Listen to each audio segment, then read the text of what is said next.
British wrapper অকলি নীল সিচারসু, যিনি music সিনে central C হিসেবে পরিচিত, সম্প্রতি এই র্যাপার জানিয়েছেন তিনি ইসলাম ধর্ম গ্রহণ করেছেন।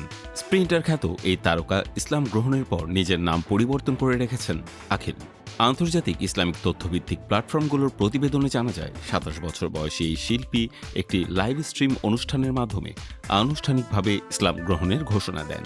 জনপ্রিয় কন্টেন্ট ক্রিয়েটর প্লাগবয় ম্যাক্সের সঙ্গে সাম্প্রতিক একটি লাইভ আলোচনার সময় সেন্ট্রাল সি জানান তিনি ইসলাম ধর্ম গ্রহণ করেছেন এবং এখন থেকে আখিল নামেই পরিচিত হতে চান।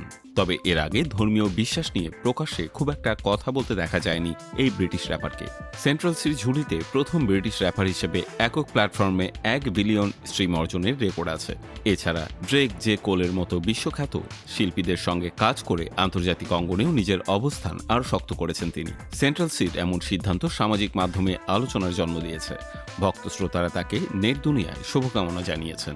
এর আগে ২০১৪ সালে সঙ্গীত জগতের যাত্রা শুরু করেন সেন্ট্রাল সি হিসেবে পরিচিত এই ব্রিটিশ র্যাপার। তবে তিনি জনপ্রিয়তা পান ২০২১ সালের পর।